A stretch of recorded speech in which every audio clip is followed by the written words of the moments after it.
Tu t'es libéré, tu es resté accroché, mais tu vis une séparation, tu es séparé, tu es resté en dehors du sentiment. C'est une situation qui te met dans une position d'observateur sur le sentiment. De toute façon, dans ton rôle de Saint-Bernard inné, que tu sois dans une relation ou pas, tu feras en sorte que l'autre soit bien, et même si quelque part, toi, sentiment, j'ai plus rien, ben oui, séparation. C'est de ça que je te parle, il y a la fin d'un cycle par le 8, programmé sur un nouveau cycle pour toi, et qui va te donner un peu plus de crédit. Donc il y a une ouverture sur le sentiment où tu vas pouvoir te débarrasser de ce système de séparation que tu as l'habitude d'intégrer avec ta philosophie, avec ton rythme soutenu professionnel, comme quoi tu donnes jamais du crédit. Trop longtemps que je n'ai plus rien, ben oui, mais ça m'étonne pas, tu es en position d'observation. Donc il faut être conscient maintenant, mais il y a une vraie belle étape. Mais je serais content d'en parler avec toi en privé, parce que je pense qu'on peut avoir pas mal d'informations, pas mal de clés. Regarde le jeu que tu as, regarde.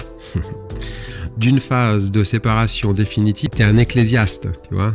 Voilà, là, tu peux être un moine dans un temple. Avec cette carte-là, tu consacres ta vie à Dieu pour le moine. En ce qui te concerne, toi, tu consacres ta vie aux autres. Donc, à un moment donné, il faut se donner du crédit. De toute façon, ça montre que tu vas faire un travail dans l'autre sens. C'est ce qui est déjà le cas de toute façon. C'est donner du crédit à sa vie. Tu ne peux pas continuer comme ça, en sacrifiant ton sentiment. Ce que j'ai dit au départ. C'est pas possible. Le 3 de bâton, le professionnel. Le 3, c'est communication sur le professionnel qui t'amène vers une élévation. Il y a quelque chose qu'il va falloir remettre à sa place. Du moment où tu donnes pas le sentiment dans ta vie pour donner de la crédibilité à ta légitimité, c'est-à-dire dans ta façon d'aimer, dans ta façon de recevoir le sentiment, toujours dans un seul sens pour exister dans les yeux de l'autre, à un moment donné, pour éviter de subir cette conséquence du vide, tu as décidé d'être dans l'observation du sentiment, c'est-à-dire une grande distance pour ne pas subir, même si quelque part ce sacrifice t'affecte, ce qui est normal parce que tu es un homme de cœur, c'est ce que tu donnes aux autres. Donc si tu n'as rien qui te recharge, à un moment donné tu vas avoir quelques difficultés. Là il y a une phase de changement, professionnellement, des discussions, il va falloir maintenant arrêter de te faire prendre pour la personne que tu n'es pas, même dans le travail.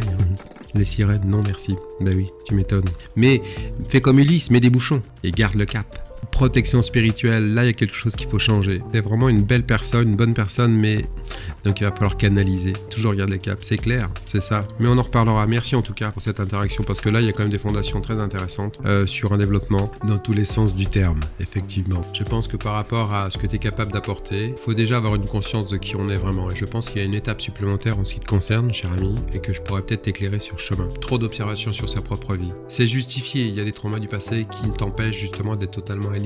Dommage parce que déjà avec cette instabilité émotionnelle qui te met dans un sacrifice d'amour, tu arrives déjà à avoir une vraie qualité d'empathie, de bienveillance. Donc imagine le jour où tu acceptes l'alignement, ça va être beaucoup plus facile pour toi et tu auras beaucoup plus de retours.